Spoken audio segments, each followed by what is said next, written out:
við byrjum byrjaðir. Haltu áfram, hvað varstu? Þú ert með 3 óútgefna bækur. Já, ég er með 3 óútgefna bækur. Hvað bækur þetta? Ég er sem sagt ein barnasaga sem ég skrifaði út í Brussel þegar ég var þar á fundum, reglulegum fundum sem þingmaður fyrir 10 árum og hefur bara legið niður í kistu á meðan. Ég og svo tók ég mig til og kláraði hana fyrir nokkur. Svo önnur bók sem framhald af endurminningabók minni Eldhús ömmu Rún sem fjallar samskipti mínu við ömmurnar mínar á Akureyri og prósabók og ég ákvað að gera svo aðra bók 10 árum seinna samskipti mínu við afana. Ég er að fanga gamla tíman. Tíma nægjusemi og rólegheit. Tíma nægjusemi og rólegheit? Já. Og sú bók kemur út á næsta ári. Og síðan er ég með eina ævisögu sem ég er að aðeins að geyma. Finnst þér við vera horfin frá tíma nægjusemi og rólegheit? Já. Mér finnst þið vera komnir út á galna slóð í eyðslusemi og okkur lánast ekki lengur að lifa í núinu. Við erum annars vegar elt uppi af fortíðinni sem alltaf að plaga okkur. Allt svo við hefðum geta gert betur, ég hefði átt að koma öðru sér fram við þennan, ég hefði geta að segja þetta, ég hefði átt að mennta mig betur, ég hefði átt að kynnast annarri konu, eignast fleiri börn eða færri börn. Fortíðin alltaf að plaga okkur og elta okkur, við getum engu breytt í þeim efnum og svo hins vegar erum alltaf upptökin af framtíðinni. Mér langar svo að ferðast til Ítalíu, fara hringinn í kringum Sikile, ég ætla að gera þetta þegar ég verð 60, ég ætla að gera þetta þegar ég verð 70, ég ætla að gera þetta þegar ég hætti að vinna. Það eina sem við eigum er núið og við þurfum að hnoða það eins fallega og hugsa sketur vegna þess að þú veist ekkert hvort þú verður 70, þú veist ekkert hvort þú kemst á hellulun. Ég er að verða 60 og illu heilli er mjög mikið af fólki í kringum mig og svamar ekki að kveða þetta líf. Ýmist fyrir eigin hendi eða vegna sjúkdóma eða vegna slysa og maður verður að huga að núinu, njóta þess og ég ger það mikið með því að yrkja, ég ger það mikið með því að fara í sund, ég ger það mikið með því að eiga gæðastund í kringum kvöldmatinn með þeim börnum sem eru eftir á heimilinu og konu minni. Ég ger það mikið með því að fara á fjöll, ég ger það mikið með því að fara í göngutúra bara innan borgarinnar með konu minni og vinum mínum og vera í núinu, ætla sér ekki of, heldur bara hlusta á hjartsláttin, hlusta á veðrið, hlusta á bara sólskríkjuna, þröstin, starran í næsta tré. Nákvæmlega. Þetta held ég hjálpa mér svo mikið að bæði sætta sig við lífið eins og þeir og rækta sjálfan sig vegna þess að maður er ekkert annað heldur en beð og annarkvort er það fullt að arfa eða tiltölulega hreint. Það er mjög góð punktur, maður er ekkert annað en ber. Nei. Hefur þetta alltaf komið náttúrulega til þín að þú ert að lýsa öllum þessum hlutum sem þú gerir til að vera í núvitund og svona njóta. Þurftir að æfa því í þessu? Ég þurfti að æfa mig. Ég var náttúrulega orðin allt og stressaður í mínu lífi. Ég var orðin allt og áhættusækin á mörgum sviðum og svo allt í einu áttaði mig á því að þetta stress og þessi áhættusækni, það eina sem að gerði fyrir mig að ég var fyrr komin á næsta rauða ljósi. Ég græddi ekkert á því. Ég var alltaf að reyna að vinna upp þennan stutta sólarhring sem er ekki nema 24 tímar. En svo þegar maður kynnist sjálfum sér í núinu, þá er þetta bara alveg akkurat passlegur tími í hverjum degi. Það er eitt af því sem fólk upplifir þegar að fyrir að stunda til dæmis hugleitt. Allt í einu er þetta bara dálítið eins og það á að vera? Akkurat. 8 tímar svefn, 16 tímar í að eyða í eitthvað sem maður hefur gaman af. Hvað segir þegar þú talar áhættusæknir? Þú meina bara... Já, ég bara... Sæki spennu? Já, sæki spennu og klifra og bratt, hjóla og hratt, ganga og hratt, fara í kraftgöngur. Já, maður er kannski ég hef stundu sagt við göngufélagi mín að ég hef verið oft á tíðum þannig gaur að ég vil komast hratt upp fjallið vegna þess að ég að sigrast að sjálfum mér en fyrir vikið nýt ég ekki útsýnisins sem sko mikilvægasti partur þess að ganga á fjall að njóta, sjá landið sitt vera partur af náttúrunni sem maður vissulega en ég að læra og það læra, við lærum á meðan við lifum það svo leis, en hvar er balansin af því að þú, sko, ég ætla að segja á það þegar þú tala allar þessar bækur, þú ert, sko ég hef alltaf séð þig, ég er náttúrulega búin að vinna með þér þó nokkuð í gegnum tíðina, ég hef alltaf séð þig sem hamhleypu til verk og þegar ég séð þig einmitt vera að skrifa bara á, með mína tókvita einmitt hérna á fullu, lærðu það hjá Gissuri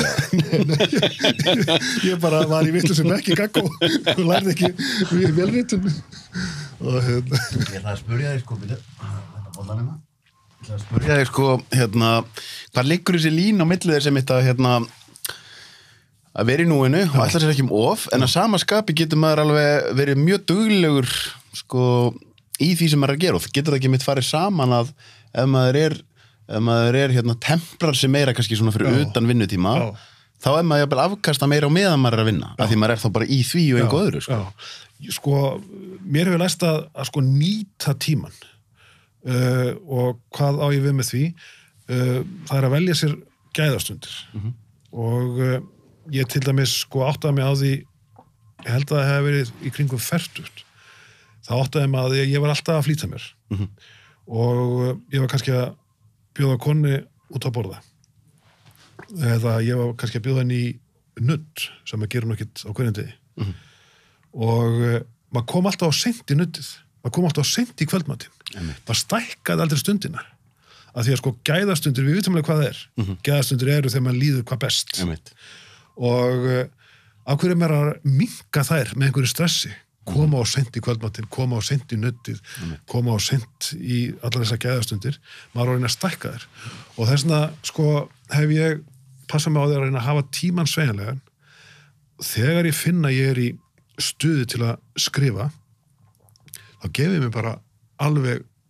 því á vald og hugsa með mér ég fresta þó því að gera þetta sem ég ætlaði að vera að gera heldur nýt minn í þessu augnabliki og þetta finnst mér svo mikilvægt og ég hefði mér sátt að mig á því líka upp á fjöllum að ég kannski ætla mér að vera komin niður í skála klukkan 6 en svo er bara svo gott veður að ég hugsa með mér býtu er ekki bara allt í lega komin í skálkólan 10 kvöldi sko maður var lengi framan og svo stressaður maður var alltaf að fylgja einhverju svona sko idiotískum sko ákvörðunum að maður þyrfti að vera komin þetta á þessum tíma að því maður var einhvern veginn sko afmarkaður í einhverju stundatöflu sem maður einn ákvað frekar hann að bara njóta þegar það var sól njóta þegar maður var í stuði til að skrifa njóta þegar maður sko var bara í stuði til að sitja og hugsa með sjálfum sér njót þegar maður var sko í stemningu til að lesa góða bók klára hana ég fyrir kannar sko áður fyrir setti maður sér alltaf fyrir að maður þyrfti að taka 1 kafla á dag ég meina einmitt þannig að er þetta er svo lúmsk hvernig þetta getur komið aftan að þannig að ég upplifði mig þegar ég var komin á svona mitt versta tímabili streitu þá var ég alltaf að flýta mér á þeim stað sem ég var á til þess að komast á næsta dag til ekki sér flýtt með þar og þetta er svo mikið þversögn og vitleysa en einhvern veginn líður mann alltaf eins og maður sé maður er að missa einhverju og svo fattar maður að maður er búin að vera bara aðeins alltaf svona, maður er hausinn alltaf aðeins og undan sér í kannski bara marga mánuði Akkurat, og svo er þetta líka sko spurningum að sóa ekki eigin tíma ég til dæmis er orðin mjög kreðsinn á kvikmyndir ég er mikil kvikmyndaunandi nú horfi ég bara á kvikmyndir sem ég er vissum að eru frábærar eða eitthvað aðeins meira það ég les nánast bara bækur sem ég veit að eru góðar ég lesa reyndar sko eiginlega alla ljóðabækur sem koma út ég er ljóðafíkill en Þú ert ljóðafíkill? Já, það er bara hannig og ég er til og með hættur að hlusta á leiðinlega lög ef ég er í bíl sem gerist nú oft og ég heyri leiðilegt lag sem ég langar ekki að hlusta á þá slekk ég og íhuga frekar okay. og bý til stærri stund vegna þess að sko ég bara komin hann aldur að ég þarf ekki lengur hlusta á vondlög. En það ekki líka við komum kannski betur inn á þá eftir með nútíman og miðlun upplýsinga að einu sinni vorum við svolítið í þessari stöðu að það var alltaf verið að velja eitthvað fyrir okkur. Núna getum við bara valið þetta dálítið sjálf. Algjörlega. Við getum bara valið tónlistina sem við viljum hlusta og þegar við viljum ekki hlusta á tónlista þá getum við bara hlusta á fólk tala saman eins og við erum að gera hér og svona einmitt, maður jafn mikið þessi tækni getur verið sko slæm og getur aukið stress að þá líka þetta nota einmitt á frábæran hátt. Og þetta einmitt algjörlega það sem að gerast í dag að fólk sko að velja sjálft það efni sem það vill njóta og ég var til með málara heima hjá mér í sumar sem var að mála húsið mitt sem hann gerir betur en ég og hann var með í eyrunum allan tíman og hvað var hann að gera? Hann var að hlusta á bókmenntir. Einmitt.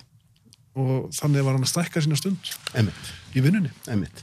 Bíómyndir, þú segir að þú horfir ekki á bíómyndir að því ég svo sammálaðir nema ég er því miður ennþá þar að ég fer stundum í bíó og horfa á lélega myndir því mér er bara gaman að fara í bíó og það er svo stór hluta af myndunum sem eru gerðnar út í dag sem bara eru lélegar eða bara endurtekning á einhver annar mynd eða það og ég er talandi svona að vera að því þú ert nú maður hins ritaða orðs finnst þér ekki handrit í bíómyndum stundum vera með einhverjum miklu peningar í þessu alveg ofboðslega léleg og sko formúlan er oft sko þannig að sko fólk þarf að fara upp í rúm bara á einhverjum kafla í myndinni vegna þess að formúlan gerir ráð fyrir því á þess að sko að þess að maður hafi sko nokkra lista á því að sjá enn eina rúmsennu maður vil sjá bara einhvern gott handrit, einhvern gott plott einhverja góða framvindu og síðast en ekki síst sannfærandi persónusköpun. Manstu eftir síðustu mynd sem þú horfður á sem að náði þér svona? Já, sko ég bara síðasta mynd sem náði mér fyllilega svona var og ég held ég hef verið að horfa á hana í þriðja sinn. Það var pólenski myndin Pianist. Já, hún var náttúrulega gegn. Og þetta svolítið svona þær myndir sem mig langar að horfa, stórar epískar myndir mannleg örlög þar sem maður getur samsama sig aðstæðum fólks og vegna þess að mér finnst það mikilvægt að lifa lífinu marglaga sko, með öðrum tímum með öðru fólki með öðrum aðstæðum með öðrum hlutskiptum þetta stækkar manns eigið líf svo mikið ef maður er alltaf að umgangast sko sína líka í sínum tíma við sín kjör þá verður lífið svolítið eintóna það er mjög mikilvægt að kynnast lífi annara tökum sem dæmi frábæra bækur eins og Fátækt fólk eftir Tryggva Emilsson þar sem við kynnumst henni raunverulega lífi á Íslandi á fyrr á tíðum þetta er ekki eins og Íslandssagan maður skrifa af einhverjum fræðimönnum heldur er þetta hefur raunverulega líf við sjáum lífsins tré eftir Böðvar Guðmundsson vesturfarana. Þetta er einu raunverulega líf. Þetta er einu raunverulega gamli tími eins og fólk sannarlega lifði. Og þetta stækkar manns eigið líf. Þetta býr til svona bassan viktina í lífinu vegna þess að ég hef stundu sagt að sko stærsti og veigamesti hlutur gleðinar er sásökin. Vegna þess að sko ef þú þekkir ekki sásökan þá getur ekki glaðst og ef þú nærða gleðjast það er vegna þess að þú þekkir sásökan það er reyndar frábærpunktur er þetta ekki eitt af því að því mér líður stundum sko, nú er ég búin að vera lengi í fjölmiðlum og ég fengi að gera mjög margt í fjölmiðlum þú ert búin að vera miklu lengur en ég í fjölmiðlum og búin að gera ennþá meira er þetta ekki eitt af því sem er svona ef maður fer inn í þakklætið við að vera að vinna við þetta maður fer að kynnast öllum hliðum samfélagsins þú veist, maður vil tekið viðtöl við glæpamenn og útigangsfólk og líka ríkt fólk og maður er alltaf að fá glugga inn í eitthvað sem að maður sjálfur að því tilhneigingin okkar allra er að umgangast okkar líka Akkurat og þetta eru svolítið sko helstu forréttindi mín reynda bæði sem rithöfundar og sjónvarpsmanns og fréttamanns er að hafa kynnst sko lífinu allt land Ég er búin að koma á öll byggð ból á Íslandi og kynnast alls konar aðstæðum, sorg og gleði,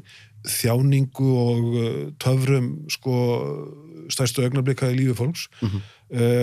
Fólki sem hefur orðið á í lífinu, við gerum öll mistök, við gerum öll mikil mistök í einhvern tíðina, þannig er lífum hans.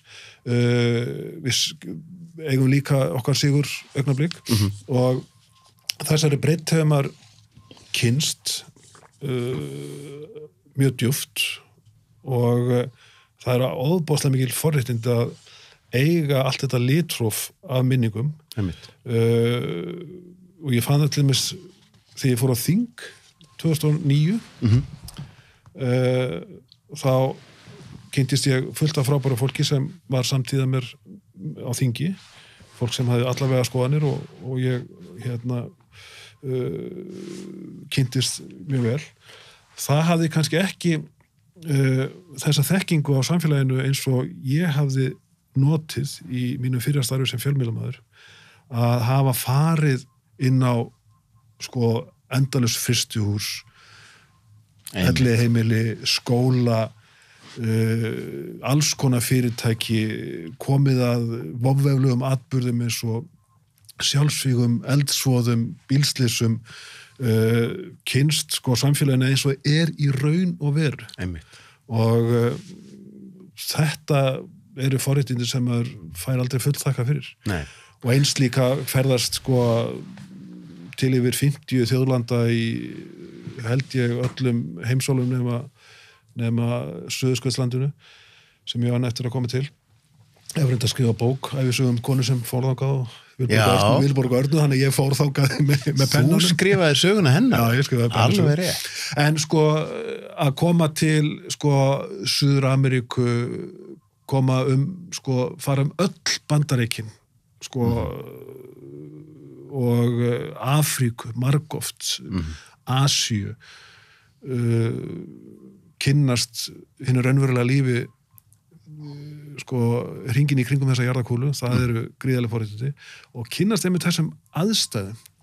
Ég tek stundum dæmi af manni sem ég kynntist í Zimbabwe og þar var ég að fara með miklu vini mínu Þóri Guðmundsssyni sem einmitt var 60 núna helgina til að hafa með það kallið minn að gera heimildamynd alnæmisfaraldurinn í Afríku. Já. Og við vorum þarna á landamærum Zimbabwe og Mósambík sem hugsanlega fátækasti blettur heimsins. Og við vorum þarna að labba í eyðimörkinni, sáum lítinn leirkofa í fjarska undir tré sem varpaði skugga á kofan og þar satt maður við tréstofnin og við tókum hann tali og okkur til undrunar talaði hann ágæta ensku og við segjumst koma frá Íslandi og hann rekur upp stóra augu vegna þess að hann segist hafa kynst Íslandingum og við spyrjum hvar. Jú, hann hafði verið í Namibíu á sínum yngri árum, ætlaði að frysta gæfunar, fór þangað og gerðist sjómaður og kynntist þar Íslendingur sem voru að kenna namibískum sjómönnum sjósókn. Wow. Og við spurðum, en af hverju komstu hingað tilbaka á þennan eðlilega stað? Og hann svaraði með einhverjum eftirminnustu orðum sem eru til í mínum huga, ég var bara með heimþrá. Þá kom hann aftur á þessan fátækasta blett jarðar vegna þess að hann var með heimþrá. Og dýftin í svona sögu meira en maður heldur. Algjörlega sko. Algjörlega. Og kynnast líka sko til dæmis bara Bandaríkjunum sem við drögum alltaf upp einsleita mynd af Bandaríkjunum. Ja, sem galin pæling. Sem galin. En að hafa bæði komið til, tökum bara dæmis á New Orleans annars vegar og Seattle hins vegar. Sem bara eins og sko Suður-Amerika annars vegar og Skandinavíu hins vegar. Koma til Boston, Philadelphia annars vegar og svo miðríkjana hins vegar. Greenville og hvað þetta heitir í Karolínu. Hefur þið verið að keyra við Bandaríkjunum? Keyra bæði og fljúga mikið og til dæmis fór ég 6 vikna ferð á vegum bandaríska utanríkisráðuneytisins árið 2002, akkurat ári eftir atburðina miklu í Bandaríkjunum og þá fórum við í svona rannsóknarblaðamennsku námskeiði all Bandaríkin sko alveg þess og kruss þá kynntist ég landinu mjög vel og svo líka hefur maður bara farið í vinnuferðum og öðru slíku bæði Bandaríkin öll og síðan bara þetta í raun og veru þegar maður fara að hugsa þetta sko þetta margar álfur já, einmitt sko að því að maður segir alltaf þegar maður er að reyna raukstuða fyrir fólki að Bandaríkin séu nú ekki, þetta nú alveg heimsálfa, en þetta eiginlega sko meir en heimsálfa, vegna þess að Evrópa miklu einsleitari heldur en Bandaríkin. Algjörlega. Þú horfur á sko einmitt, Wyoming og Kaliforníu, það bara meiri munur á þessu heldur en á Svíþjóð og Bosníu. Algjörlega. Og sko þú finnur sama stefið hvort sem þú ert sko í borg í Suður Þýskalandi eða í Austur Póllandi. Einmitt. Eða sko á Norður Spáni eða á svæðum sunnarlega í Svíþjóð. Þannig að það er sama stefið, það er sami miðbæjar hugsunin. Einmitt. Það er sama svona sko, það er verið að svala sömu þörf í mat. En hvað myndir þú segja að því við erum farin að tala jarðakringluna og núna erum við á þessum COVID-tímum og svona, mér finnst ég eiginlega aldrei hafa upplifað það kannski betur heldur en núna að einhverju leyti er ég búin að komast að þeirri niðurstöðu fyrir mig að mikið og mér finnst dásanlegt að fara til Mexíkó eða Tælands eða eitthvað. Evrópa er á vissan hátt svona heilbrigðasti hluti heimsins. Já, ég er sammála því. Þú veist, það er einhvern veginn svona, og mér persónulega finnst stundum eins og það vanti inn í íslenska umræðu varðandi Evrópusambandið og fleira. Þetta snýst ekki bara krónur og aura, þetta snýst viljum við vera hluta Evrópu. Og ég segi absolutt fyrir mig já. Ég er algjörlega sammála og ég finn alltaf betur og meira eftir því sem kem til dæmis til Bandaríkjanna að ég er Evrópumaður. Ég er búinn til úr grunngildum evrópskrar hugsunar sem þýðir frelsi, sem þýðir frjáls viðskipti, sem þýðir samfélag, það sem getur ráð fyrir samfélagi, það sem réttum hjálparhönd til alla þeirra sem minna mega sín og lifum eftir ég vil segja heilbrigðum gildum, þó að það getur verið umdelanlegt. Jú, algjörlega. Og þessi heilbrigðu gildi snúast umburlendi, viðsýni og mannúð og það er okkur í brjóstborið og það er mjög erfitt fyrir mann sem er alin upp í þessum gildum að fara til landa eins og Arabíu sem ég hef komið til í tvígang og kynnast viðhorfinu þar til kvenna. Einmitt. Það er sko manni nánast megn. Hvar hefur verið í Arabíu? Bæði í Dubai og Abu Dhabi og kynnst þarlendi ágætlega sko Sádi-Arabíu, þeir koma þangað yfir í stríðuströmmi til þess að njóta frelsi sem þó þar er. Og þó eru þarna einmitt að því ég hef verið í mitt Dubai, Abu Dhabi, hluta Líbanon og Ísrael og svona, en þó eru þetta samt sko skástu, eða þú veist þannig, að og að því ég hef upplifað rosalega góðan feeling á mínum ferðum í Arabalönd og ég man ég var þetta var svona eitt af þessum augnablikum þar sem maður átta sig á því að að setja sig í spór annara. Ég var að ræða þetta við mömmu mína og hún var svona tregða í henni og ég var að reyna svona að selja henni hvað Arabíulöndin verið frábær þar til ég allt í henni kveikja þeirra, ég er ekki kona ég myndi sjá þetta með öðrum augum eða verið hún, sko, af því að þetta er svolítið skrítið fyrir okkur, sko.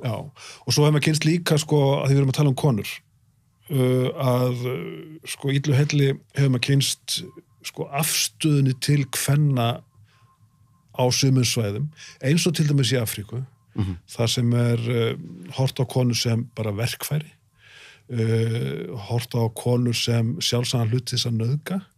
Það er ljótt að segja þetta, en viðhorfi er sumstaðar svoleiðis og reyndar allt og víða, ekki bara í Afríku, Ameríku, stundum á Íslandi, stundum bara sem næst okkur, en ég kynntist einu sinni konu sem ég skrifaði litla sögum í bók sem heitir Flokkusögur. Hún var einmitt í Sambíu á miklum gatnamótum þar sem sko vöruflutningar fara og þar var allt vaðandi einmitt í alnæmi á þeim tíma sem ég var þarna, var nú ekki hvenær og hún hafði mist 2 dætur úr alnæmi, sjálf var hún með alnæmi og 2, hún átti 4 dætur, 2 voru dánar, 2 voru með alnæmi og og hún sjálf. Aðstæðurnar gátu ekki verið og og ég spurði hana hvernig er þetta una svona hlutskipti og hún sagði eftirminnilega að þær sem eru farnar, þeim var báðum nauðgað, hinar tvær sem eða kannski ekki langt eftir eru mun yngri, ég get huggað mig við það að þeim verður ekki nauðgað. Þegar maður verður varðið svona hlutskipti, nýðingskap gagnvart kvenfólki, nýðingskap gagnvart börnum, þá verður maður ekki samur eftir. Nei, mitt. Sko, og þess vegna, sko, þess vegna talar það svolítið sko, til mann sem alinn upp við þessi gríðalegu forréttindi. Að vera í samfélagi sem gerir ráð fyrir mannúð, jafnrétti, umbyrlendi víðsýni, að þetta langt frá því að vera sjálfgefið. Nei, mitt. Og mér kannski ekki það að það sé kannski tengt þessu, mér svolítið er svo við gleymum oft talandi mannréttindi, að jafn mikið og maður vill ekki gera lítið eins og núna úr COVID og úr aðgerunum, að við megum aldrei gleyma því að það tók rosalega mikið blóðsvit og tár að ná í þau mannréttindi sem við höfum og við verðum alltaf að vera með augun á þeim. Þú veist, þegar mannréttindur er tekin af okkur og það sagt þetta er bara tímabundið, þá verðum við að vera vakandi fyrir þetta verði bara tímabundið. Algjörlega. Og alveg eins og vinir mínir samkynhneigðir og hinsegin segja að enda þótt við höfum náð alveg frábærum árangur hérna í Íslandi á síðustu árum, ekki áratugum, heldur bara síðustu árum, bara fyrir 20 árum var þetta í slæma ásangamlega, ég tala ekki fyrir 30-40 árum, þá var þetta agalegt, og svona fólk eins og þau áttu ekki að vera til. En okkur hefur láðst okkur hefur orðið mjög ágengt, náð svo til algjörum mannréttindum þessa hóps, en það er svo stutt í að klúðra árangrinum. Og einskakvart bara viðþórun til kvenna. Það er svo stutt í að klúðra þeim árangri. Til dæmis bara MeToo-byltingin gæti klúðrast. Við sjáum núna Frank Jensen, borgarstjóri í Kaupmannahöfn, hrökklast frá völdum. Vegna þess að hann var staðinn að kynferðislegri áreitni. Því miður er hún ennþá við líði. Svo mjög víða. Þetta er einhvern veginn svona einmitt, þetta er frábært það missaldri sjónar á þessari baráttu, en á sama tíma minna okkur á hvað við erum komið langt, vegna þess að ég var einmitt með Margréti Pálu daginn og mér finnst ofboðslega bara, það snerti mig að heyra hana tala um það þegar hún kom út úr skápnum. Að því talandi þetta sem við talum á með að lifa marglega lífi. Mér er svo gaman að tala við fólk og þess vegna langaði mig að spyrja því núna að þú erum verið það lengi í fjölmiðlum. Þú lítur að muna eftir tímanum þegar einmitt, þú segir hún upp á fjallum alnæmis faraldurinn. Við erum fljóta að gleyma bara, nú komum lifi, HVF og bara allt var fínt og við summa fórum að stunda karakví á frussa í sama mikrofónin bara því við heldum að þetta væri búið. Og en eins og með hana líka, þegar hún lýsir því að koma út úr skápnum, manstu eftir svona að hafa verið með einhverjar umfjallanar á þessum tíma, einmitt bara það sem þú horfir á eitthvað svona rosalega, bara hvað ég maður að segja, svona mannfjandsamlega hluti. Sigursteinn Másson var hjá mér í viðtalinu daginn og hann var að segja þegar hann var að byrja upp á Stöð 2 að þá var skrifað á speglana eitthvað og hann var komið í kvíða þartalega Heimi Már. Kemur inn á Stöð 2 og bara hann sagði að það hjálpaði mér svo mikið að þarna var bara maður sem bara hér er ég samkynhneigður og bara og svo sagði hann einmitt líka að það hefði gert svo rosalega mikið fyrir hann þegar hann ætlaði að tilkynna Ingvar Hrafni þetta með pomp og prakt að hann væri samkynhneigður og alveg mannaði þessu upp í þetta og mæti svo til hans og segir hún þetta, hans í samkynhneigður og Ingvar Hrafn svarar, býta ætlaði að segja mér eitthvað. En maður fljótur að gleym, þetta var bara tími þar sem það voru bara rosalega fordómar og bara erfitt. En sko ég vil taka svo stórt upp í mig og þakka fjölmiðlum fyrir svo margt í bættum heimi og ég hef stundu sagt, ég hef stúderað þetta töluvert, bæði mín fagsins vegna og bara, maður langar að vera þáttakandi í betra samfélagi, samfélagi sem er alltaf að bæta sig á öllum sviðum. Sko, þegar ég er strákur heima á Akureyri, þá er samfélagið á að giska mjög einsleitt. Það er eiginlega óðbóðslega einsleitt. Kallinn fer með hattinn sinn í vinnuna, konan eftir heima gæti bús á barna. Þannig var þetta í stórum dráttum. Kallinn var fullkomin fyrirvinna, konan var æðisleg húsmóðir og þá var allir svona. Síðan gerist eftirfarandi kvennafrídagurinn haldinn 1975. Konan fer blessunlega og loksins út á vinnumarkaðinn og fær að njóta sína hæfileika í menntun, atvinnu, listum, stjórnmálum á öllum sviðum. Á sama tíma Dagblaðið stofnað og Dagblaðið Vísir?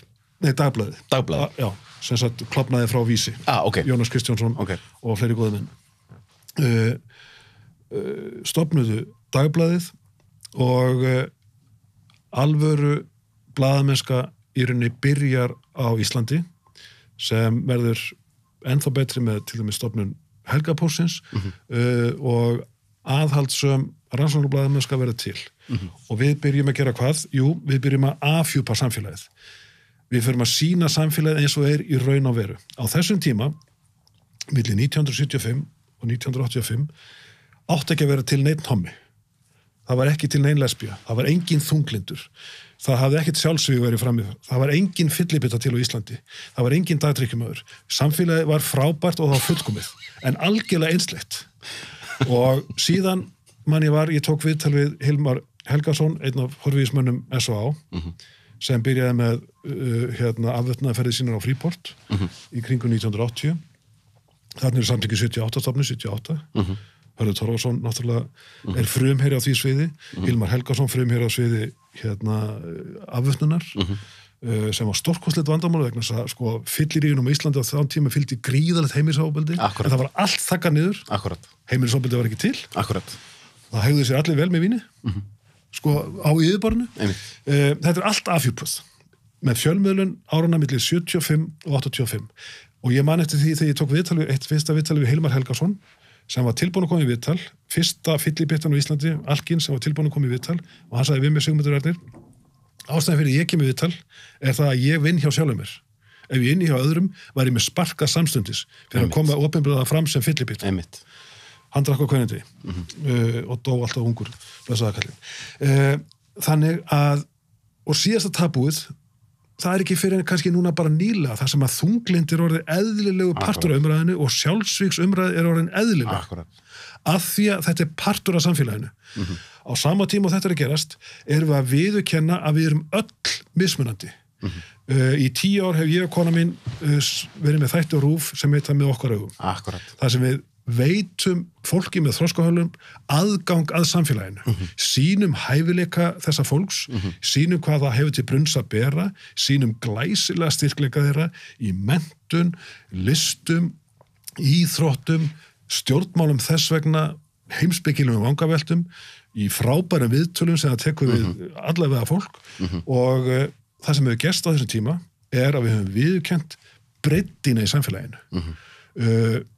Og það æðislegt að sumir séu hommar, aðri lesbíur, einhverjir drag, fólk með þroskahömlun hefur frábært framlag til samfélagsins, þunglindir og geðsjúkir sömuleiðis. Ég á einhverjum skala, ég sveimhugi og ég sko fullkomlega gallaðar á mörgum sviðum og gert fáránlegustu hluti.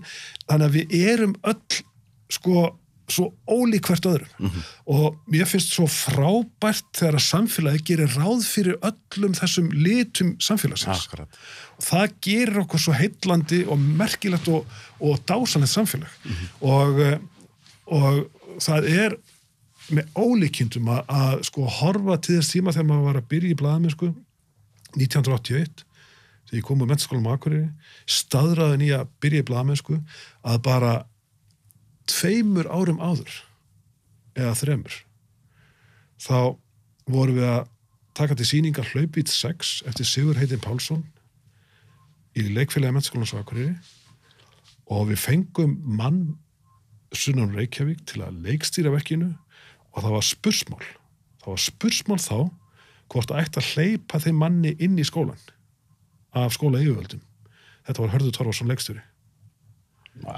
Og maður að byrja í blaðamennsku á þessum tíma. Bara korteri seinna þegar að það mátti ekki tala um hlutina, það mátti ekki tala um samfélagi eins og það var en okkur hefur orðið þó þetta ágengt Einmitt. að við könnumst við samfélagið okkar eins og það er. Mér er svolítið gaman að því að ég svona, ég sem þáttum mér aðeins búin að vera baun á fjölmiðla og svona að því maður fer stundum í hérna, fjölmiðlar eiga sína galla. Mér fannst allt betra einu sinni og sjálfsvið en þetta er aldrei gaman einmitt að fá að tala vel um fjölmiðla af því að til dæmis er svo mikið Torfa var hérna fólk er fljótt að gleyma sko þegar að því rosa oft hérna hefur Deva fengið að finna fyrir því gegnum tíðina, þeir eru svona fyrir hins einn en þeir voru aldrei frumkvöðlar í einmitt talandi um MeToo-baráttuna þegar það var bara verið að segja hlutir af fréttir af mönnum sem voru að misnota fólk og það var ekki vel séð sko. Nei. Það var bara alls ekki vel séð og er svona hérna, mér finnst þetta svo mikilvægt með eðli fjölmiðla því ég hef nokkur svona fengið þetta á mig gegnum tíðina að leiðu eitthvað verður aðeins svona óþægilegt, einhverju hefur fram í glæpi eða gert eitthvað, tabúin er að minnka en við erum ennþá samt að maður stundum fyrir svona akkur varst að leipa þessum í viðtal akkur varst að leipa þessum í viðtal og það er ennþá einhvern veginn margir sem er á svo skoðan fjölmiðlar eigin og bara halda sömun í skúfu hvernig er þitt sjónamið á það bara ekki fjölmiðlar að leipa öllum í viðtal svo framalega sem þeir eru ekki bara beinlínis með hatursáróður eða í hérna geðrófs ástandi eða einhverju svona sem maður myndi kalla maður að vera misnota viðmælandan. Já, ég er algjörlega sammála því vegna sem við erum að sýna samfélagi eins og er en ekki eins og að var eða ekki eins og að hefði sko gæti verið eitthvað, við erum bara að sýna samfélagi eins og er og ég man sko ég fór á Litla-Hraun í upphafi míns fjölmiðlaferils þegar að Sævar Sísa Helski var þar inni og fleira gott fólk og tilvarð hérna Rimlarokk með Rúnari Þór Pétursinni og fleira góða fólki og þetta þótti nú ekki til fyrirmyndar að fara inn í fangelsinn og púkka upp á fanga Einmitt.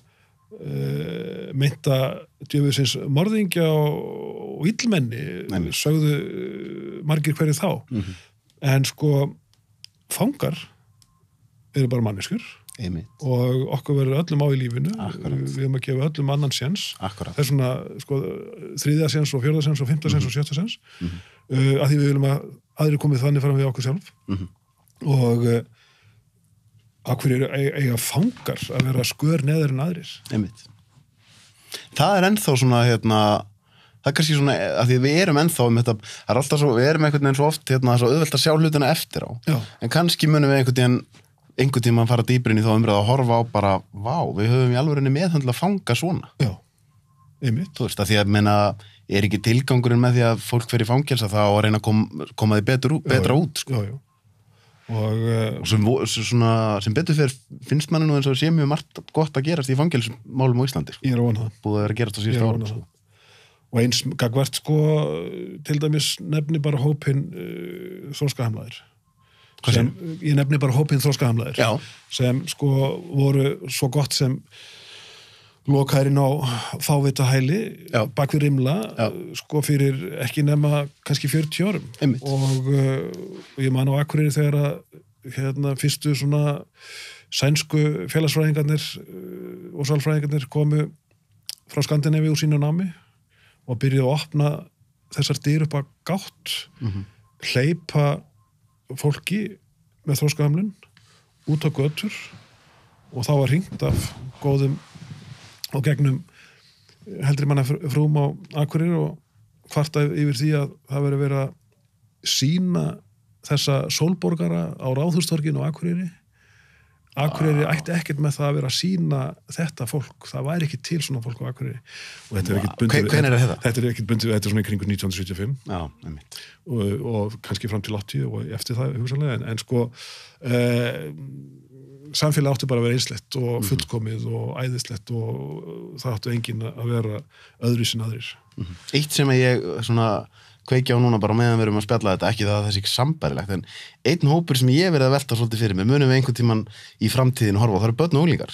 Þau fá hvergi plássin eins þar. Það er rosalega lítið verið að hlusta á þau, eins og bara hvernig á menntakerfið að vera, það er aldrei rætt við notendur kerfisins, skilur við, og maður fer að hugsa er það einmitt svona hópur sem að við munum einhvern tímann segja, heyrðu, þessi hópur hafði bara aldrei neinn almennilega rödd.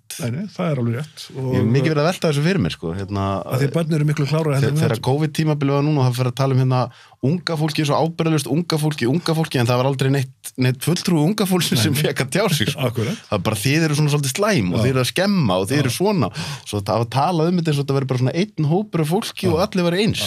Þetta að breytast núna. Er það ekki? Krakkarnir að fá hlutdeild í umræðinni og sem betur verið. Mér langaði að færa mig svolítið í svona sko ég svo skotin í sjónvarpið þannig að ég svo gaman að uppast árum Stöð 2 Stöð 2 var svona var hún ekki rétt nýbyrjuð þegar þú komst þar í? Já, ég sem sagt mann ekki alveg nákvæmlega þetta var held ég, sko hún byrjar í október 86 ef mann rétt og ég held ég að komið þarna áramótin eftir sem sagt þá í Aspirinn 87 ef mann rétt vegna þess að það stóð þannig á vöktum og fréttastofan að vantaði einn og það var 8-tala en það þarf að vera slettala á vaktatöflunni og þá var náttúrulega ég tók það lendi þátt í mótun Stöðvar 2 blessunlega sem er þetta stærstu ævintýri lífsmins kynntist konu minni á hérna Stöð 2 og á með henni í dag 4 börn og 2 af 4 hjónabanni og þetta voru ævintýralega merkilega og skrítin ár og við vorum náttúrulega öll sko meira minna 25, 6, 7 ára og vinnutíminn skipti engu máli hvort maður svaf hann nóttina eða ekki var aukaðatri og það voru allir í öllu og eitt af sko eftirminnilegustu augnablikum mínum á upphafsárum Stöðvar 2 er þegar ég er á fréttavökt og strunsa út ganginn frá fréttastofunni og er að fara ég held í eldsvoða niður í bæ og Jón Óttar stekkur út á gang sér mig Sigmundur eftir, er þú að gefa út ljóðabók? Þá hafði ég reyndið bara búin að gefa út 3 ljóðabókur mér vantar mann, hérna, ég hef með bókað þáttinn minn og eitt gestur kemst ekki og ég segi, herri, ég er að fara inn í eldsvoða hann getur beðið, húsið má brenna herru, þú kemur bara núna og farið í smink og ég stekki smink inn í þáttinn ég held að ef ég maður rétt voru þarna við hlið með sko ekki ómerkari menn og miklu merkilegri rithöfundur heldur ég nokkur sinni Tór Vilhjálmsson og held ég Þórarinn Eldjárn nema hann hafi vantað og ekki komist ef við vorum þarna 3 mér skosti og Jón Óttar byrjað þáttinn einn af sínum ótal mörgu þáttur sem hann stjórnaði þá komið sæl, hjá mér eru 3 þekktir rithöfundar, ég kan ekki sagt að ég hef verið þekktur þá sem rithöfundur, engar svo kynntu sem slíkur, við hliðin á Tór Vilhjálmsson hugsaðir og svo kemur Jón Óttar sér í gegnum þáttinn með því að sko við tekjum nafni á bókinni minni sem hann var að fjalla hvað þá ég væri búin að gefa út 3 bækur en fjallaði mjög vinsanum orðum innihald bókarinnar og gaf henni 4 stjörnur það þurfti að flýta sér á þessum tíma algjörlega Jón Óttar var náttúrulega, ég hef nú heitt hann nokkur hann vandaði ekki kraftin í þann hann vandaði ekki kraftin, hann vildi helst gera 4 þetta sko á sólarhing sko og gott betur og gerði það stundum en þetta er svolítið gaman sko því þú hefur deymið, þú tókst aftalandi í upphæðstöða 2 svo varstu líka náttúrulega, ég var með þá líka þegar NFS var að byrja og svo núna með Hringbraut, þú voru oft tekið þátt í svona þar sem við verðum að móta hluti og gera alls konar og í rauninni byrja í sjónvarpi, það var Ómar Ragnarsson sem fekk mig til að byrja í sjónvarpi og ríkissjónvarpinu í fyrsta dægumála þættinu sem var sendur út í beinni útsendingu á Íslandi á líðandi stundu 1985 og með Agnesi Bragadóttur líka og þetta var fyrsti dægumála þátturinn sem var sýndur í beinni útsendingu og það átt að gerast vegna þess að við vorum að fá, ríkissjónvarpið var að fá til landsins nýjan útsendingabíl, svo kallan OB-bíl, Outdoor Broadcasting og hann kom hins vegar ekki, þannig við heldum sko uppi þáttaröðinni allan veturinn á pínulitli rúbröði sem var alltaf að bila og var útsendingabílinn og það sko þættinni hénga á líginni sko hvað var það sambandi við sko umheiminn og þetta var ótrúlega tími sko með Tage Amendrup þegar mikla meistara og hvernig var að vinna með Ómari? Það var alveg stórkostlegt og ég er náttúrulega búin að talandi orku mikið fólk ég er búin að kynast Ómari sko dásamlega, þetta er minn besti vinur og einstaklega mikil og merk manneskja og það náttúrulega svo mörg eftirminnileg augnablik sem hægt að segja frá ferðum okkar Ómars að það hálfa verið ná sko. Í þessari þáttaröð fórum við til dæmis upp á Skaga, vorum með beina útsýningu frá Skaganum og við flugum vegna þess að það var svo mikið rigningaveður. Flugu frá Reykjavík til Akraness? Já, ég spurði Ómar, flugbraut á Akranesi? Já, ég vissur það ekki.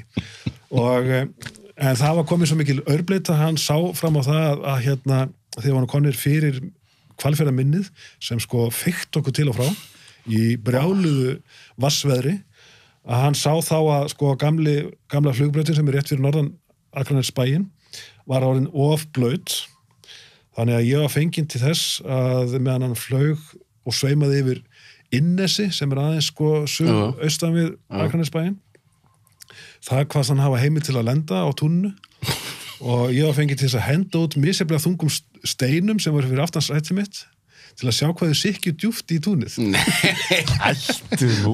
Og svo lentum við og plægðum upp Akureyri en komist heilir frá þessu. Þetta er spurning sem ég hef oft fengið sko. Hvernig stendur þau Ómar enn á líf eftir allar þessar flugferðin? En sko eftirminnilegasta ferðin sem ég oft sagt frá þegar við vorum að fara einu sinni sem oftar með stjörnulið Ómars til að víja sem sagt sjálfmótið í Eyjum, pollamótið sem heitir núna og sem stjörnulið Ómars gerði á hverju ári og hverju sumri og það var alltaf farið á 2 flugvélum, einni sem tók held ég 7-8 manns og annar flög henni og menn voru orðin vanir og allir reyndi að komast eins fljótt út á Reykjavíkurflugvöll og hægt var til þess að komast í stærri vélina svo þeir þyrfti ekki að fljúga með Ómari. En ég var á seinni til eins og stundum ásamt Bubba Mortens og Rúnari Heitni Júlíusinum. Okay. Við vorum þannig 4 sem sagt Ómar Ragnarsson, Rúnar Júlíusson, Bubbi Mortens og Sigmundur Ernir komnir í frúna hans Ómars og Bubbi segir að hann leggir á strákar, wow, ef við förum niður og vélinn krassar, þvílík fyrirsögn á mokkanum hann byrjaði flugflögu það var mjög gott viður og við flugum upp í Glannasól svo allt í einu stoppar vélinn í henglinum og Ómar fær þar eitthvað uppstreymi og sko blakar vængjunum til og frá þannig að báðir fá að sjá sko hvar einhver bær var í hlíðinni sem hann var að skrifa bókum. Okay. Og vélinn var bara bókstaflega stopp í loftinu út af einhverju uppstreymi. Okay. Hann gandi allt saman. Svo heldum við áfram yfir Hellisheiðina, tökum svo bara dífu eins og herflugvél niður í Kaldanes vegna þess að Ómar ætlaði að sýna okkur hvernig herflugvélar Breta sem áttu þarna bækistöð höfðu hegðað sér, notuðu sko niðurstreymi af kampinum til þess að lenda á Kaldanesi í stríðinu þangað flugum við svo breskir orrustuflugmenn okay. og ég sá sko að það voru 3 næpuhvítir menn borð og síðan rauðflekkóttur Ómar Ragnarsson í stýri svo komum við út af ströndinni þar strandaða víkartindur eins og frægt var og þegar Ómar að taka einhverja slaufu í kringum þann fræktara þá sér hann sko seli þarna í þyrpingu í fjörunni og fer út úr slaufunni þannig að við hendumst allir út í hinn kantin á vélni og þá segir Bubbi Mortens að fræga sveitu Ómar, láttum út hérna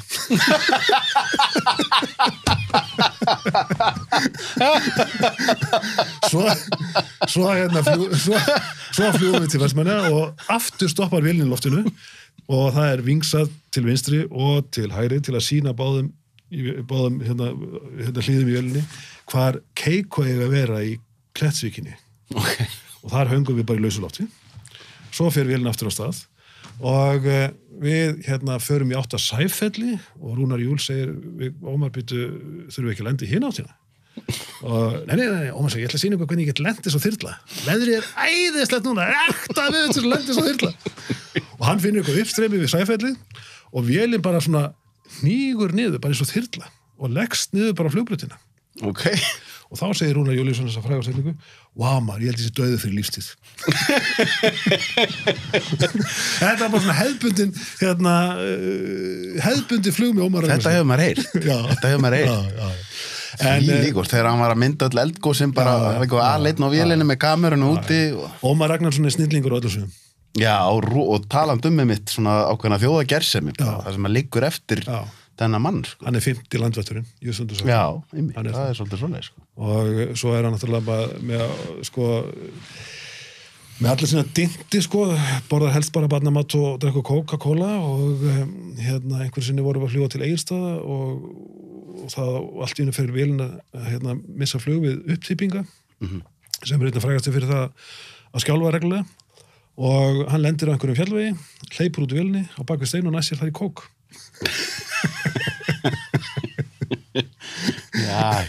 Hann var nefnilega kókbyrði víða land. Velfaldur. Hann var þátt að keyra sig á kókinu og Pepsín. Já, þetta var hans orkudrykkur og hefur verið í gegnum tíðina. Hvernig ég veit að þetta er kannski stór spurning en að því að þú ert búin að vera svo lengi í fjölmiðlum og gera svo mikið, er eitthvað svona þú veist að því svo varst það náttúrulega líka í því ég man eftir því, ég var náttúrulega góð vinur Jóhannesar og þú varst náttúrulega líka í ritstjórn Kompást þegar það var að byrja og svona, eru einhver mál svona sem eru bara það eftirminnilega, þú myndir segja að þetta eru eftirminnilegastu málin. Kompásárin voru náttúrulega feikilega merkilega ár og metnaðargjörn og þá voru við Robert Marshall sem komum þeim þættu á laggirnar á sínum tíma þegar við byrjum með NFS sem var kannski metnaðarfyllsta og bilaðasta tilraun í íslenskri sjónvarpsfréttamennska. Hún var bara rosalega og jafn umdeild hún þá er jafn eftirminnilegt að hafa tekið þátt í. Algjörlega. Ég hef aldrei viljað missa af þessu.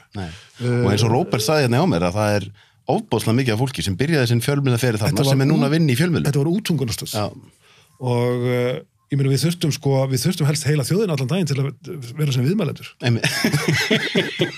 En stofnun Kompás braut í blað og það má segja að Kveikur sé að skilgeti afgæði með Kompás og þarna lögðum við okkur líma við að sinna mjög metnaðan fyrir rannsóknarblaðamennsku og afhjúpuðum náttúrulega óbóðslega marga hluti eins og Guðmundur Birginu, Barnanýðinga og annan óþóra í samfélaginu sem ég er mjög stoltur af að hafa gert á sínu tíma vegna þess að ég lít á barnaníð og kynferðislegt ofbeldi gagvart okkar minnstu sambræðurum, hvort sem heldur það eru börn eða þroskahamlað fólk sem einhvern versta viðbjóð sem til í heiminum og maður getur aldrei sætt sig við og maður á ekki að sætt sig við og við skárum upp herur gagvart þessum afbrotamönnum sem er að nýðasta börnum. Ég man eftir Birgismáluna og það er svona kannski gaman að fara þess inn á það því fólk stundum gerir sér ekki alveg grein fyrir eðli fjölmiðla að þarna fer eitthvað þáttur í loftið og það var svona fyrstu dagana þá var bara rosalegur hiti á Kompási á þeim sem stóð á þættinum það sem fólk veit ekki hvers konar vinna var þarna baki. Margra, að því ég náttúrulega var, sem segi, Jóhannes er svona kannski minn besti vinur úr fjölmiðlunum og ég var alveg, fekk að sjá alla vinnuna baka tjöldum, þetta var rosalega löng og mikil vinna. Og þessi þáttur náttúrulega aldrei orðið neitt nema fyrir vinnu, fréttasnilling á borð við Jóhannes K. Kristjánsson og Kristinn Hrafnsson og Ingiður Ingarsson var þarna. Var ekki Lára Ómarsdóttir með þessu líka? Lára Ómars var á síðan tíma líka og fleiri gott fólk og þetta var einvalið sem við höfðum. Og að sitja í ritstjórn voru bara var einstaklega auðvelt fyrir mig með að við vinnuframlag þeirra sem voru alla sólarhengir svo að segja og þarna innleitum við náttúrulega nýja og á þeim tíma mjög umdelda aðferð með földum myndamilum og sem var ekkit allra skapi en við vildum nota umdeldar aðferðir sem voru þá á gráusvæði til þess að afhjúpa einhverja ljótustu meinsemd samfélagsins sem er barnaníð og sýna kannski þeim mönnum sem ætla svala ógeðslegum fýsnum sínum á þessu sviðum að það er fylgst með þeim og það er hægt að fylgjast með þeim og þetta breyti blað þetta breyti miklu í íslenskri fréttamennsku og ég er mjög stoltur af því að hafa tekið þátt í því. Hvað myndir þú segja að því að, einmitt, talandi þetta þú veist, til dæmis bara svona einhvern veginn vinnu umhverju fjölmiðla það er ætlast til ofboðslega og það er svona fyrirvarin sem ég hef alltaf þeirri gagnrýni fjölmiðla að vinna umhverju fjölmiðlamann á Íslandi er rosalega erfitt, þú þarft að skila svo miklu af þér og þáttur eins og til dæmis Byrgistátturinn og annað hefði aldrei geta komið út nema vegna þess að fólk gat verið að vinna lengi að þessu og við erum búin að nefna 2 einstaklinga, Jóhannes Káur og Kristinn Hrafnsson sem að vissuleyti hafa gert hluti í fréttamennsku sem eru algjörum heimsmælikvarða en þessi menn er ekki að vinna á fréttastofum í dag. Nei. Við höfum illu heilli ekki efni á því að reka fréttamennsku á þessu tagi. Akkurat. Og ég hef miklar áhyggjur af fjölmiðlum í dag. Ég hef miklar áhyggjur en ættir RÚV ekki að geta einbeitt sér meira af þessu? RÚV á að gera það og það er beinlínis sko lögskipað hlutverk RÚV að sinna þessum þáttum. Öðrum betur vegna þess að þeir hafa fjármagn til þess, þeir hafa mannskap til þess og þeir hafa skyldur og þess vegna eiga er að sinna þessu og eru svo sem að gera það en mega að gera meira af því og minna kannski ef einhverju öðru sem aðri geta sinnt svo sem eins og skemmtiþáttum og einföldum viðtalsþáttum og öðru slíku sem enga aðilar í sjónvarpi, Síminn, Stöð 2, Hringbraut, N4 er að gera miklu myndarskap og þeir eru að varðveita eins ríkumælum heilbrigð og klassísk gildi blaðamennskunar og hægt vegna þess að hún má ekki láta á sjá í okkar samfélagi. Hún er mikið aðhald, hún er stór partur á okkar lýðræði. Myndirðu segja Mikael Torfason vildi meina að það hefði komið sérstaklega í dagblöðunum ákveðin svona draumatími, þar sem að var verið að gera mjög metnaðargjarna hluti og það var dálítið bara í alvörunni góðu business í þessu. Já. Svo núna er þetta eitthvað neginn, kosturinn við nútíman er að það tiltölulega auðvelt að byrja með lítinn fjölmiðil. Þú þarft ekki jafn mikla yfirbyggingu og annað, en gallin er að auglýsingatekinnar eru rosalega mikið að færast til Google og Facebook og annað. Og hérna, úr landi. Úr landi. Þetta er ákveðin, sko, fjölmiðlar er í ákveðinum svona, svo ég sletti svona transition tímabili. Já. Sko, brauðið er alltaf verða smurt þinnra og þinnra og það er helst í gallin að tími til sko undirbúnings og vinnslu frétta og frétta útskýringa er alltaf minni og minni og þess vegna þarftu alltaf að fleita frekar kettlingar heldur en að fara á dýftina og þetta sjáum við á samfélagsmiðlum, þetta sjáum við á ritstýrðum miðlum og þetta sjáum við á sko gömlum og góðum fréttastofum eins og til dæmis bara minni gömlu og okkar gömlu stöðar 2 fréttastofu sem er að stytta fréttímanu sínu helgar og geta bara ekki eðlimaður samkvæmt rækt sömu skyldur og voru í upphafi vegna þess að peningar er ekkert til staðar og eru samt sem áður að gera góða hluti þrátt fyrir lítil efni.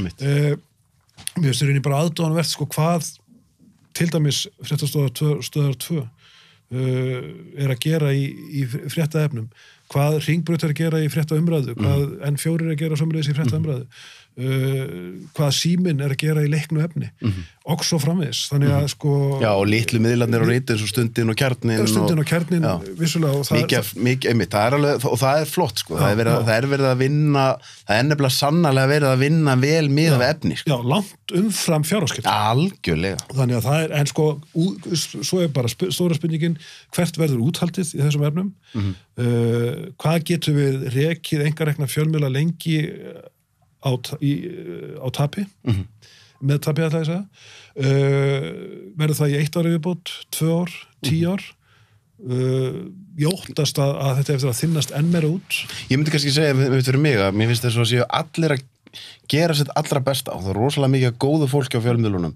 Það er sannarlega verið að vinna í raun og veru betur en efni gefa til kynna en reynslan, kannski er þetta bara í höfðunum mér, þegar ég var að byrja inn á Stöð 2 þá var bara miklu reynslu meira fólk að vinna þetta starf og það er ekkert sem kemur í staðin fyrir reynslu þannig að þegar ég til dæmis kem þangað inn þá er á fréttastofunni, þá er ég nýliðinn og svo sem var búin að vinna næst stist var Ingólfur Bjarni sem var búin að vinna í 3 ár í fréttum og hann var svo sem var næst minnstu reynslu, í dag er maður sem er búin að vinna 3 ár á fréttastofu, hann er bara reynslu mikill Þetta er breytingin, þetta er stóra breytingin og þetta er að þynnast út og það sem er sko versti fylgi fyrir sko þessa er að sannreyndar fréttir er ekki sjálfsagðar í dag. Nei.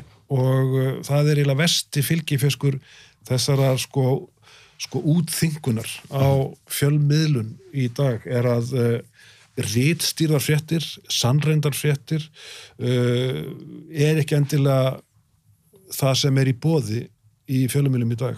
Kranablaðamennska orðin sjálfgefin, stór hluti fréttir bara skoðun einhvers manns út í bæ og fréttavinnsla, djúp fréttavinnsla og fréttaskýringar eiga mjög undir höggasækki og þetta slæm þróun sem mun bitna á samfélaginu.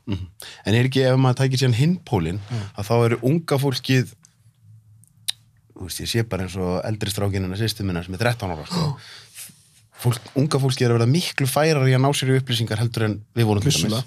Og til dæmis eins og bara þessi þróun að vera með podcast og svona að það kannski bara ungt fólk og unglingar að hlusta á 2 klukkutíma umræður sem áður hefði ekki verið möguleiki þannig að það líka góð þróun sem fylgir þessu. Og aðgangur og upplýsingum miklu meiri og auðveldar í dag heldur en var lengi vel. Þegar ég var að byrja að skrifa mínu fyrstu bækur þá satt maður á bókasöfnum og við að sér bókum úr hillum í kring.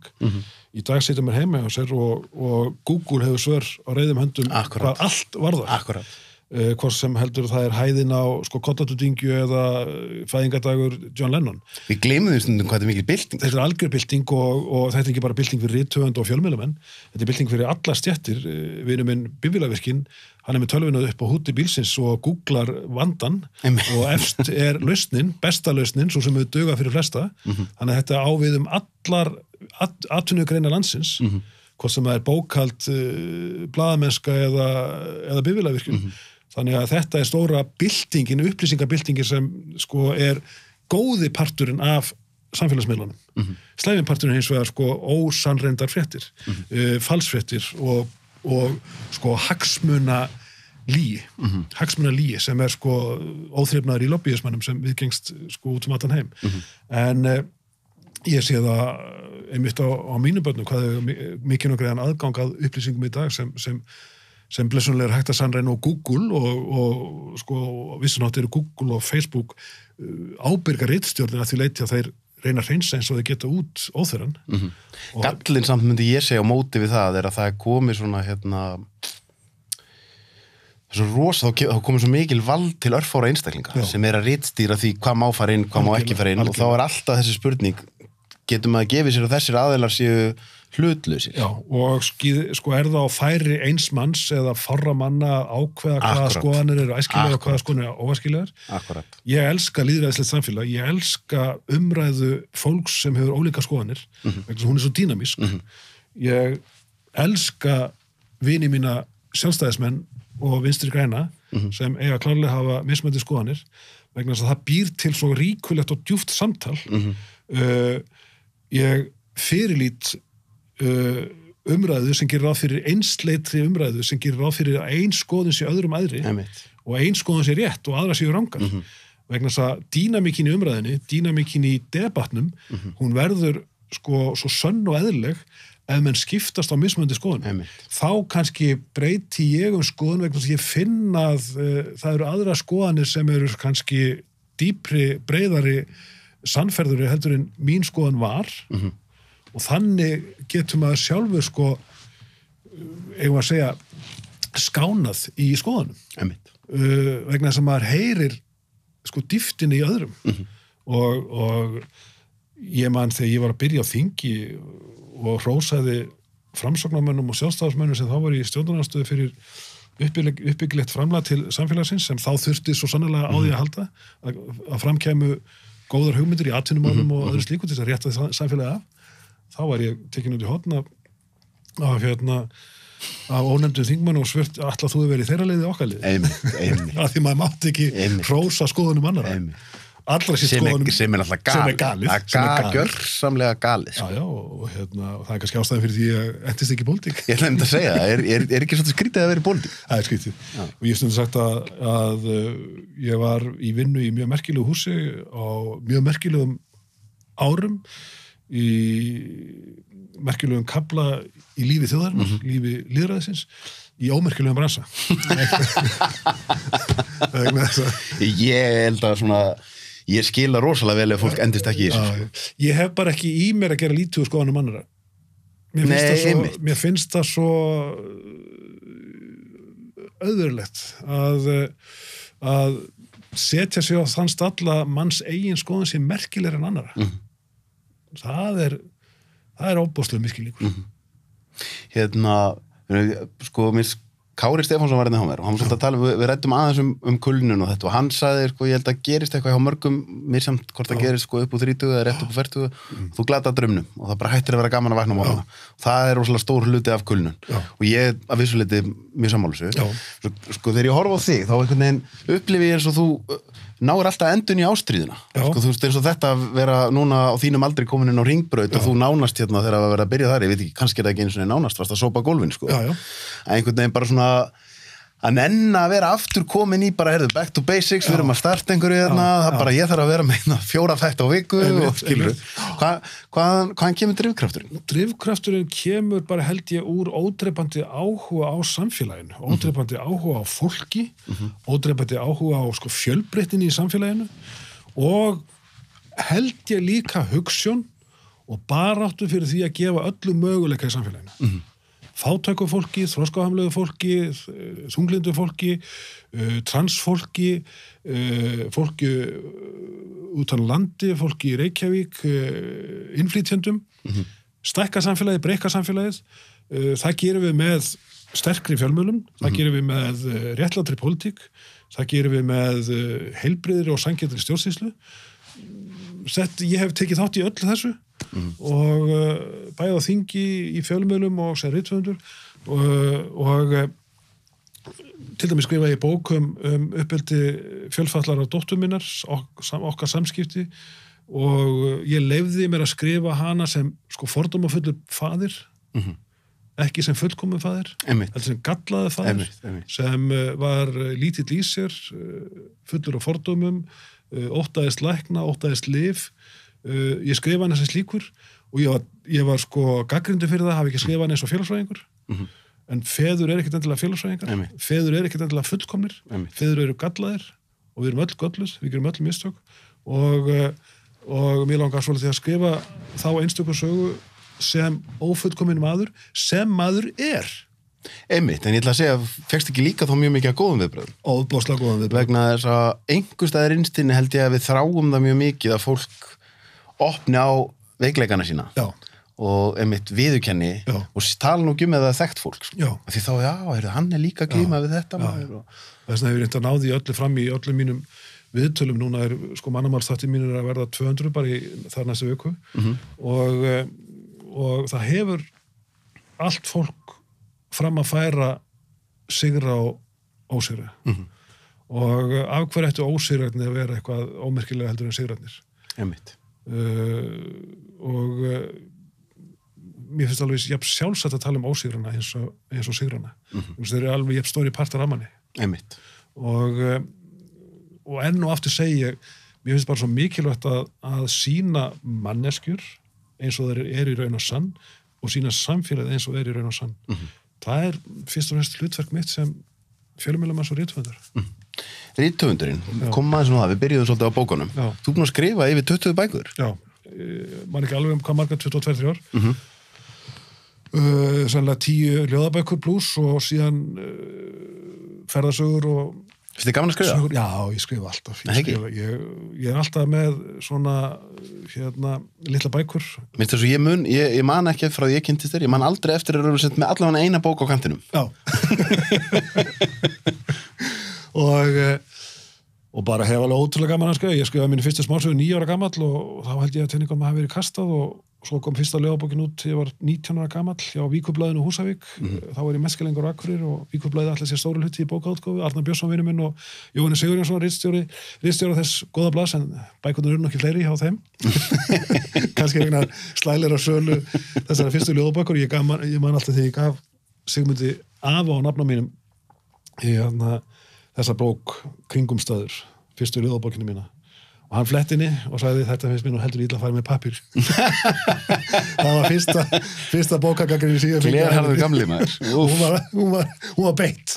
En já, ég yrki ofboðslega mikið og minnstu hluti að því fer á bók.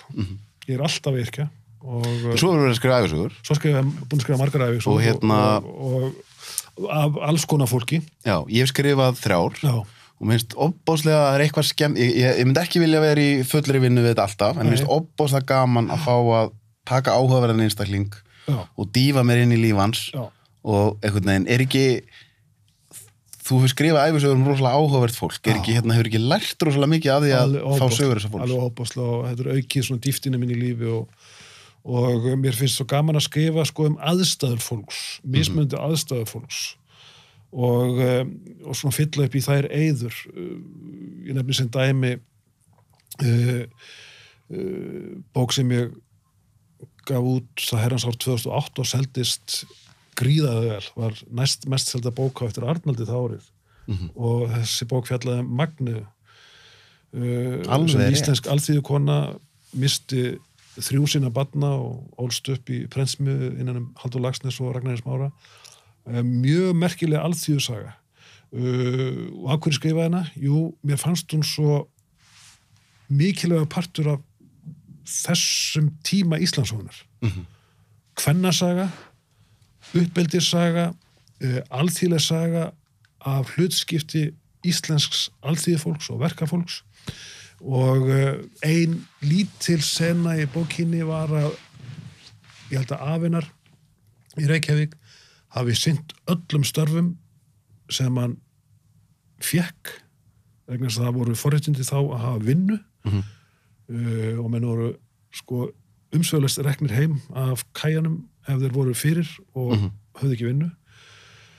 Hann gegndi öllum vinnum sem hann fékk og hafði bara amað einu þessara starfa ekki tíðina, það var að brjóta ísinn á kamranum í Reykjavík í Glannabí tömandana. Og þessi litla sena sýnir sko hvað Íslandssagan sko er merkileg og stór í hæðum sínum og lægðum og það verður að skrifa hana alla og þetta hefur mér fyndist sko merkilegast og mikilvægast í skrifum minna ævisagna. Til dæmis get ég nefnt Birkir Baldvinsson, flugvélasölumaður sem frá Siglufirði sem ég skrifaði bók eitt árið. Mamma hans átti við geðræn vandamál að stríða. Drakk drullupollana síðan meira í Keflavík þegar þau höfðu flutt þangað. Og að lýsa þessu er svo mikilvægt vegna þess að þetta býr til sko þessa breiðu mynd að lífi fólks. Einmitt. Það er líka svona. Einmitt. Og Íslandssagan sem við lærðum í skóla, hún var alveg ofboðslega einsleitt og þegar maður flettir Íslandssögunni eins og við lærðum hana, þá er hún meira menna mynd af sköllóttum köllum með yfirskegg og bindi.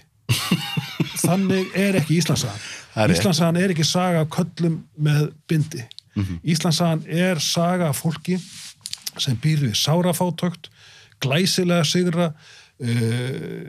og öll svo breidd þarf að vera í frásögunni til þess að hún fangi sko hið sanna samfélag. Sko, ég held að flest allir sem er að skrifa ævisögur, fleiri en eina, velti því fyrir sér því ég gef mér að þú sést búin að fá fyrirspurnir frá rosalega mörgum sem urðu síðan ekki ævisögum. Fyrsta sem maður hugsar er þetta efni í heila bók eða er þetta kannski, að þú segir, það hafa allir sögur. En eins og þú segir, eins og með þessa bók, þegar hún verður svona mikið seld, áttar það á því ég er svo oft þegar ég er að gera eitthvað svona sem að gengur vel, þá er ég að reyna að skilja hvers vegna vildi fólk þetta. Áttar það á því að því stundum hugsa maður, ég skrifa ævisögu Jóns Páls Sigmarssonar. Og ég vil minna þetta að það var bara frekar velskrifu bók, mjög skemmtileg, þá var það vísu smá klikk í útgáfunni og hún bara náði ekki í gegn. Svo skrifa maður aðra ævisögu sem maður hélt að yrði minna vinsæl og hún næri í gegn. Ertu búin að ná að hakka þessu jöfnu? Sko, já, ég held að sko, ef maður er ærlegur og skrifar mjög heiðarlega ævisögu sem sko leggur spilin á borðið, sýnir manneskjuna í síni veikustu og sterkustu mynd og allt þar á milli, þá ger hún gott mót. Ég hefur hins vegar skrifað að mínu viti frábæra bækur sem ekki selst vel og bækur sem ég átti ekkert endilega von á að féllu í kramið en rokseldust. Einmitt. Og get nefnt bókinu Magnu til dæmis. Ég get nefnt bók eftir mér sem heitir Munaleysingin og fjallar sögu Matthíasar Bergssonar sem svona eiginlega Forrest Gump Íslands, algjörlega óþekkt manneskja á Íslandi, bjó lengst af út í Bandaríkjunum og komin heim, sækir ástarinnar á gammarsaldri. Hún var eins og bókinu Magnu valin ævisaga ársins. Bók mín Barna eilífu og líka valin ævisaga ársins, þannig ég hef átt því láni að fagna að fá upphefð og veluna sem mjög gaman að fá viðurkenningu. Gaman að fá viðurkenningu. En ef ég bara nefni þessar 3 bækur, Barna eilífu, Magnea og Munaleysingin, hvað er þessar bækur sammerkt? Jú, það sýna lífið eins og það sannarlega að fólki sem klárlega ekki frægt, þarf ekkert að fela, kemur til dyrana eins og það algjörlega klætt, sýnir meira veikleikum heldur en styrkleikum, sýnir kannski meira sorglegum aðstæðum heldur en gleðistundum, og sýnir kannski lífið í sinni breiðustu mynd. Og ég held að lesandinn, hann vilji fá svona stöf, ærlegt stöf sem sýnir okkur lífið í sinni breiðustu mynd. Þú tókst sko, held að síðasta svona alvöru sjónvarpsviðtal sem var tekið við Einar Ágúst áður en hann kom hingað, það var hjá þér. Og það mjög gott dæmi þú örugglega eins og ég hef fengið mikið viðbröð þegar þú setti það viðtal út. Algjörlega. Það dæmi eitthvað svona bara, þú veist, þetta það sem fólk vill. Já, og þarna var manneska komið fram sem vildi bara segja hispurslaust frá göllum sínum. Já, því þú segir þegar fólk sko tilbúið að tala meir veikleikana. Já,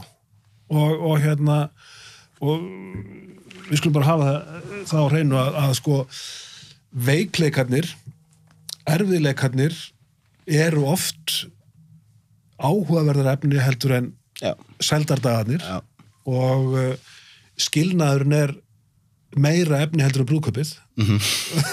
Það bara þannig. Alveg rétt. Það bara þannig. Alveg rétt. Veikindin eru átakanlegri heldur en sko heilbrigðudagarnir og þannig bera fjölmiðlar sig eftir efninu, þannig bera rithöfundar sig eftir efninu, hvort sem það eru sko stærstu skáldjöfur Evrópu eða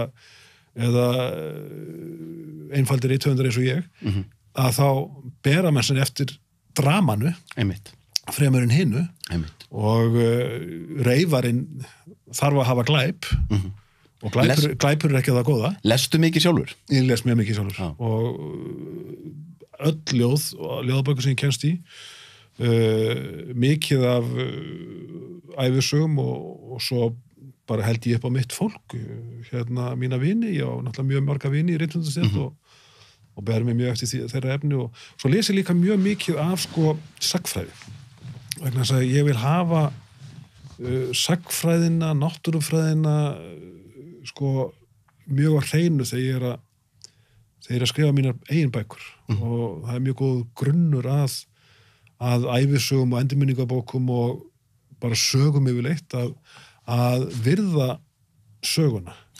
Ekki dálítið að því við töluðum í byrjun dálítið þessa núvitund og í þessu áreiti stíi nútímans þar sem maður með símana og það þetta er ekki lestur bókar á ákveðin hátt hugleysla. Jú. Þú ert ekki að gera neitt annað með að lesa bók og þú maður þarf að síga svolítið lægra niður í svona áreiti stuðli til þess að bara hefa erði í sér til þess að sitja og lesa bók sko. Eða liggja og lesa bók eða skrifa bók einmitt. Og ég hef stundu sagt að það er einhverja mína dásanlegustu stundi það er að fara austur í söðabústaði minn á Flúðum sem við fjölskyldin eigum og verð þar einn vakna klukkan 7 á morgnana fá mér vaskglas og síðan 2 kaffi sterka setjast við tölvuna byrja að skrifa einhvern kafla í einhverju bók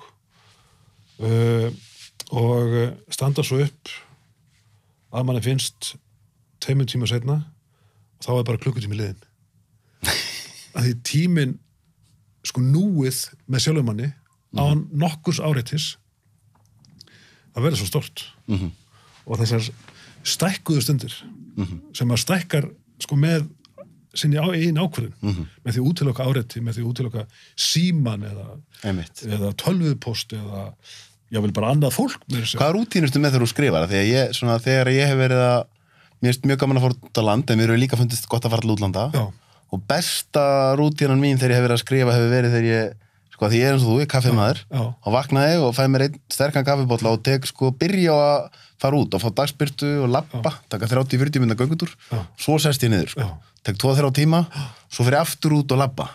Er ekki göngutúrun aldrei góður fyrir rithöfundana? Göngutúrun er mjög góður, en mín rútín er svo að byrja alltaf snemma á mótana ég get, ég skrifa líka fullt efni á kvöldin, það er ekki það og stundum allt og lengi, en mótnandir eru klárlega bestir, þá er hausinn frjór og tiltölulega tómur, áreitið er ekki komið og áhyggjurnar, en þá les maður yfir það sem hann hafi skrifað kannski deginum áður, einhvern hlutæði til þess að svona samsama sig sögunni efniðinum og komast svona svolítið í á sama stað og skrifinu voru og svo gjarnan setja á mig heyrnartólin og set Sibelius á fullt eða Ennio Morricone þessa tvo vini mína og hlusta á alvöru symfóníska tónlist endurtekna hvaðan í annað og er algjörlega lokaður frá umheiminum og skrifa með mína 2 putta út í áendilega. Er þetta ekki, við erum svolítið að tala alltaf sama hlutin sem er þetta flæði? Já. Að vera í núinu. Að vera í núinu. Og virða núið. Já, virða núið og vera í flæðinu og ein af leiðunum til þess að æfa sig að vera meira í flæði er að þegar þú kennst í flæði að íta þó öðrum hlutum til liður og segja, ég ætla núna bara að vera í þessu flæði. Og vera til staðar. Og ég til dæmis legg mjög mikla áherslu á það að elda ofan í konu mín og þau börn sem eftir eru, það eru ég sé bara 2 af mínu 6 börnum ennþá heima og annars sennilega að fara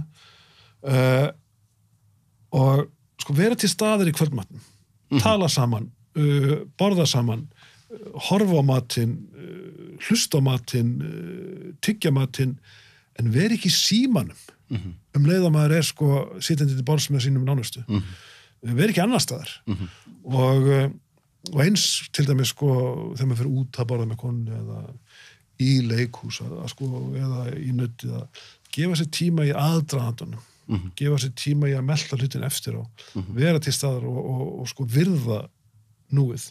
Er ekki eitt stærsta verkfæri allavega, það er eitt stærsta verkfæri mitt og með það sem ég sé það þér, örugglega eitt af þínu líka, til þess að auka líkurnar á maður síðan, það er að vera mikið út í náttúrunni. Já. Þú ert mikill þú er gaman að þið fara á fjöll. Það var óbúslega bara frá því að ég var strákur heim á Akureyri, þannig að var maður á skíðum allan veturinn, mikið með pappa í veiði á sumrin og í útiveru, hann er náttúrulega einhver mesta fjallageit, ef ekki svo mesta sem ég kynst á ævinni. Hann kennst ennþá í fermingafötin. Mér er líka við að segja, og 87 ára gamall maðurinn í dag, ég skila kveðið norður yfir heiðar. Ég kynntist fjallamennsku í krafti hans og við áðum upp öll fjölla í Glerárdalnum sem strákur, sérstaklega veturnar, hann á gönguskíðum og ég á sigskíðum eða á göngu og lét mig húrra niður. Þannig fekk ég bakteríuna. Svo náttúrulega fór maður að hlaða niður börnum og hafði ekki tíma og eftir að þau komust á legg og til Ara og Vits þá byrjaði maður aftur og með konni og er núna í mögnuðum gönguhóp sem heitir Sófistar og er búin að vera að í mörg ár og löpum út alla trissur ótilhendi fjöll og allavega fjöll og voru núna síðast bara í Þórsmörkinni enn einu sinni að labba öll gilin og gljúfrin. Það er nú eitt besti staður á Íslandi. Hugsaður. Geggjaður staður. Bara minn óskastaður. Ja, geggjaður staður. Og maður er búin að kynnast í krafti þessa hóps svo að segja öllu landinu. Maður er búin að labba niður Lónsöræfin í 27 stiga staðfestum hita. Fá framan í sig svo heitan hnúka þegar maður liggur við köfnun njóta alls þessa útsýnis þar á meðal 200 metra háa fossa sem heit ekki neitt í Lónsöræfum óeiginlega Laugavegurinn, þar sem maður siksakkar hinn hefðbundna Laugaveg, Markarfljótsgljúfurinn. Þessum siksakkar hinn hefðbundna Laugaveg, þá tekur út út úra. Já, þá tekur maður út út úrana. Já. Og ég get nefnt óendilega marga staði, en sko, ef ég ætti að nefna 5 uppáhaldsstaði, staði sem fólk verður að fara á, þá það Lónsöræfi, það hinn óeiginlegi Laugavegur, það sem að byrjar inn í Jökulgili, það Hollstrandir, beggja vegna. Já, Hollstrandir eftir. Já, Hollstrandir bara með öllum leiðum sem hægt að fara.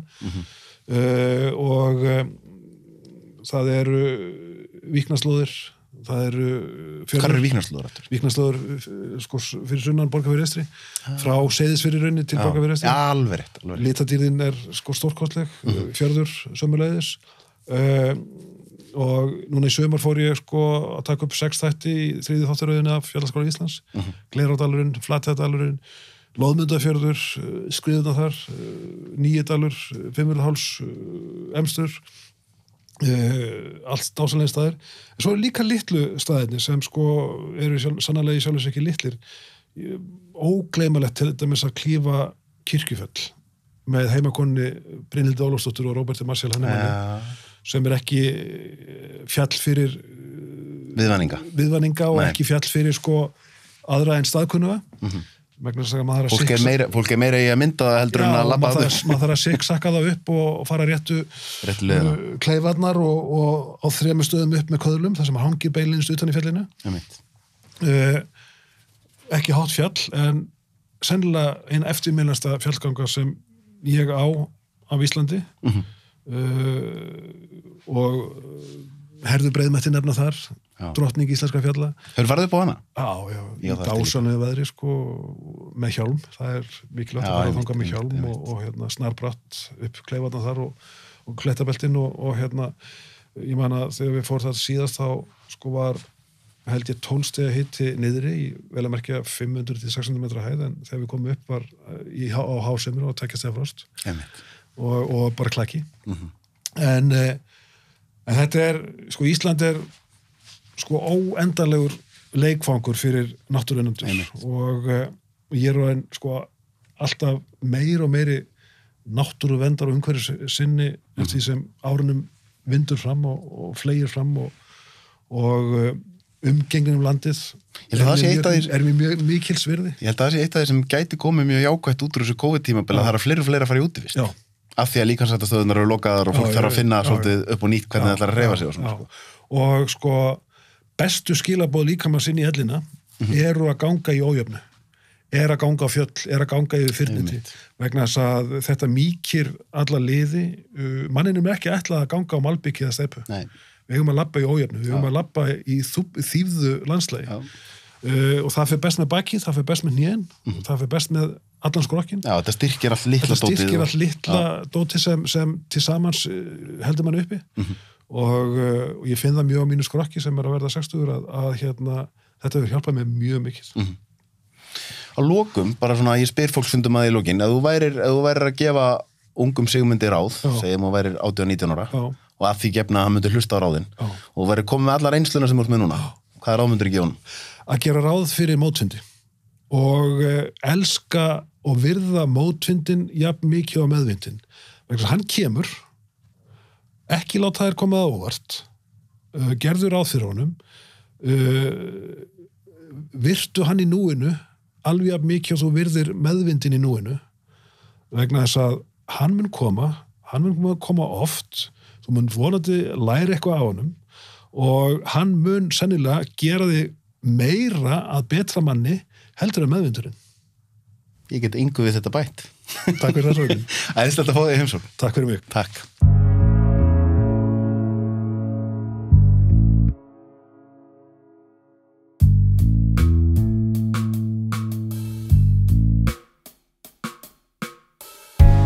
Takk æðislega fyrir að horfa og hlusta á þættina mína. Ég kann ótrúlega mikið að meta það. Það eru auðvitað þið sem að gera það að verkum að ég get verið að halda áfram að gera þetta.